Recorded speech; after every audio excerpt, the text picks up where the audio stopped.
You're listening to the Monday Night Community Show with Daniel on BRFM. This is the Daniel Monday Night Community Show on demand through YouTube. Thank you very much for choosing to listen to us through this method. If you'd like to keep up to date with when I add new interviews, then subscribe to this channel. We present Not Yet the Time by John Fryer with Duncan Smith, Wanda Duszynska and Dan Carroll Corley. Hello, Lisa. Hi. I'm guessing you're a bit confused right at this moment. Just a little. It seems a bit... A bit familiar? A little, yes. That's the way. Of course, I've seen all sorts of these things myself in the past. I'm sorry. Oh, yes. One was once a fairground. Oh, years ago now that I think about it. Roll up, we were saying. Well, shouting, actually. We were trying to get the tone right, you understand. Oh, and then there was that one on a Victorian railway station. Beautiful arches. Oh, the age of steam. Romantic, I don't mind telling you. Right.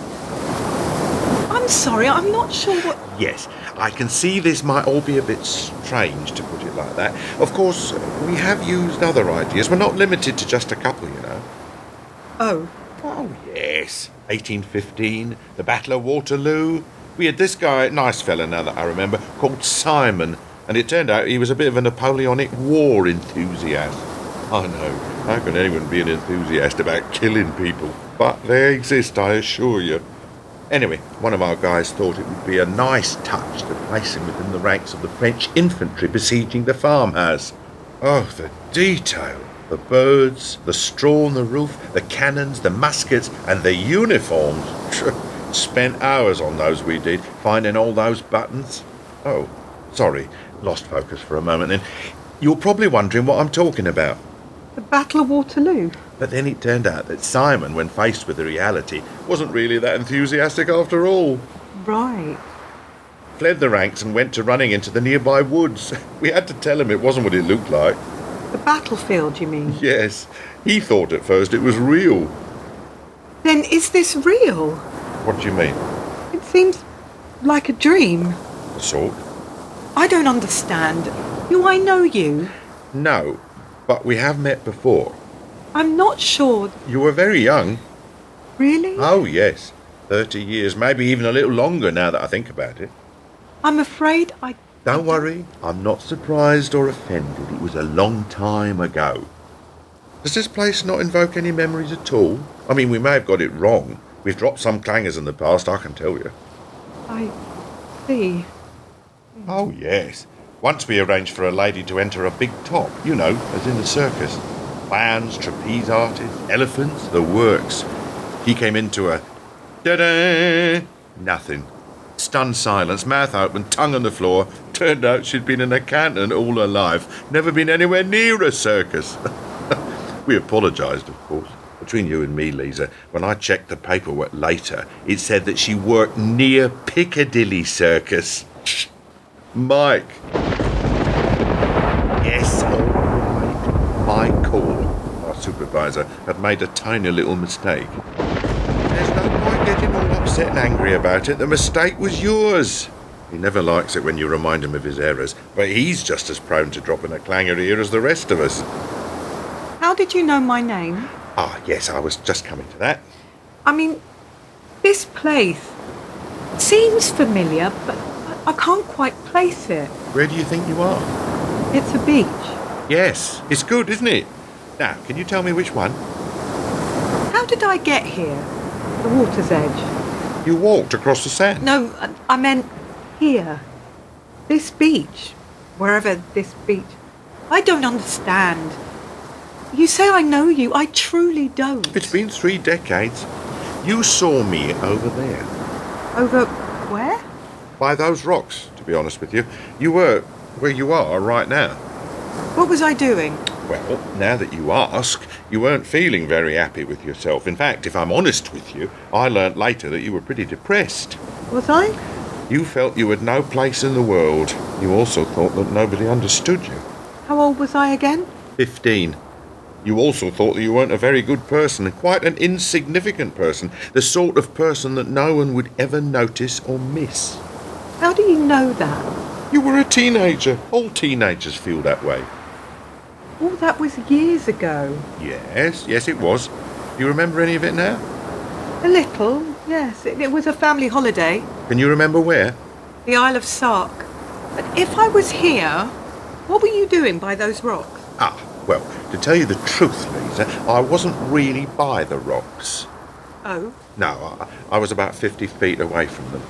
What were you doing? I was waving. Waving? Waving at you. At me? Well, now that you ask, I was shouting. Shouting and waving, waving and shouting. I was also trying to touch the seabed with my feet. Sorry? I was drowning. You saved me. You were the one that raised the alarm. Your father and mother pulled me out of the water, if you remember. You might have forgotten, but I haven't. No, I recall it now. So do I. My parents are dead. You mean they've passed over? Passed on. Sorry? No, passed over. Where am I? Doesn't this look like Sark? It's very close, but there's something not... What did you mean, passed over? Scientists now know that atoms, molecules and such things are almost indestructible. Hot, cold, high, low, they always continue. Sometimes they just take other forms. So it is with people. They simply go from one level of understanding to the next. Am I? That is... How do I put this? Put it as simply as you can. Am I dead? Oh no, whatever makes you think that? I suppose this place... It's not real, is it? Does it look real? Yes, but... What do you remember before coming onto this beach? I was in a car, driving, on my way home. Then, traffic lights, darting forward, and... And then, bang. An accident. He came round the corner far too fast. I don't remember. It was pretty quick. Is this... What? Sark? For real? Nah. I meant, is this heaven? Oh no, not even close. Think of it as a welcoming station, a sort of reception room if you like, but each one designed differently depending on the person that's coming. Heaven is for those at the end of the line.com. Sorry? Oh, a little joke round here. You see, Lisa, it can be easy to lose sight of the world when you're down on the surface. I don't understand. You raised the alarm that allowed me to be saved, which allowed my son and daughter to be born. Yet at the time, you doubted your own value. Your life created and saved 3 others, and with time you will create some others of your own. And that's not even counting all the people that you will be kind and generous to, and who will then go on and be generous and kind to others in return. Are you talking about God? No, that's far too easy. The real spirit of goodness is within you. You know if what you say or do is right or wrong. There's no need to go looking for anything more divine than what you find within yourself. It's not always easy. Whoever said it was going to be easy? I don't recall anyone saying that life was easy. Real life's hard at times. I've looked at the TV and the magazines. I've seen the rich and the beautiful. There's nothing wrong with that, as long as you figure out that isn't for everyone. Some of us would like a little of the glamour for ourselves. You think the only way to be noticed is to be on the cover of a magazine?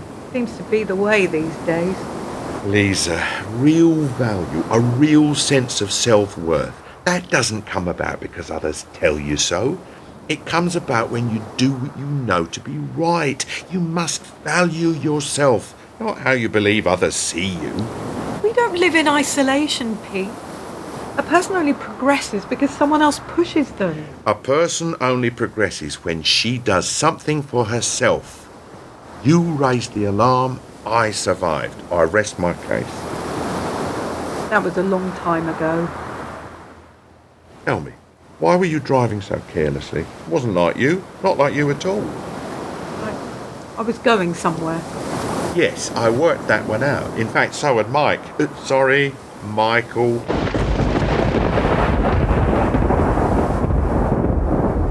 Yes, by the way. How can you tell? Oh, we're pretty good at sensing that sort of thing here. In fact, it's that sort of thing that allows us to know when others are feeling somewhat under the weather. Doesn't everyone feel down at one time or another? They do, but they don't all get behind a wheel of a car with the intention of driving off the unfinished bridge at the edge of town, now do they? Oh, the other driver, he's fine, by the way. I don't feel that my life has amounted to much so far. 3 lives. I had no way of knowing that I had any effect on that. I was saved. I forgot. I'm sorry. I've made some mistakes recently. Who hasn't? We all get it wrong. You used to have been here when Mike was... All right. He gets very tetchy about certain things between you and me. Give over and turn off the rain and put the sun back on. He's not really a bad soul. Michael, was that the archangel? Now listen, your car won't be going anywhere for a while, and frankly a good thing too. I don't want to go back. I know of late things haven't been so good. I lost my job. I know. My husband passed over. Yes. I'd rather stay here, on this beach. It isn't real. You can have too much reality from my experience. Like I said, no one ever said it would be But does it have to be so hard? Does everything have to be taken away? When does it get good? Oh no, that's not good enough. If you're always there, if your presence is all-encompassing, if you know and see everything, why'd you never intervene? I watched him die, and I never saw you. Where were you when I needed you? When he died, I was the one at his bedside, not you. Or maybe you were. Maybe you were watching. Maybe you just don't care.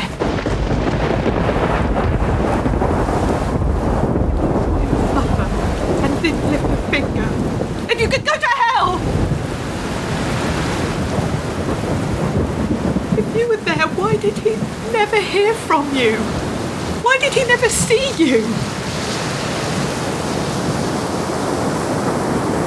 He was there, in every kind word you spoke, and he was seen in all the tender care you gave your husband, right up to the end.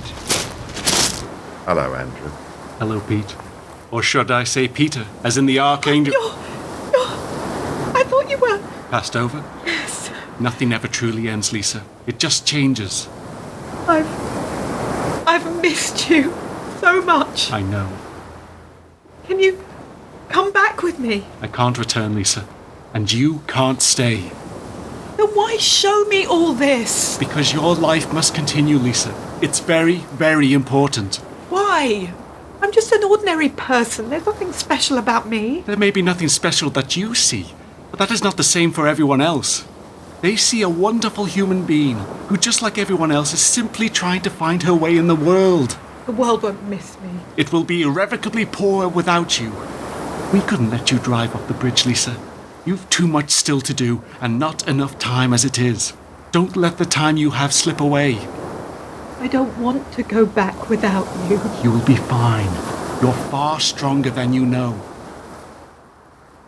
He won't be angry with me shouting at him. He's a big boy. He can take it. Did you ever think he was ignorant as to what the world really is like? He knows it is not easy. Andrew, it's almost time. Yes. Lisa, I know the last few months haven't been the best. And I miss you too. You will have an influence on everyone you meet, from now until it is time for you to pass over. And when will that be? That's the thing, Lisa. None of us ever know. Time to go back now. How do I do that? Just close your eyes and return to the dream. In Not Yet the Time, Wanda Duszynska was Lisa, Duncan Smith was Pete, and Dan Carroll Corley was Andrew. Artwork for the production was by Sheila Jackson. and the play was written and directed by John Fryer. Not Yet the Time is an audio production for Political Art.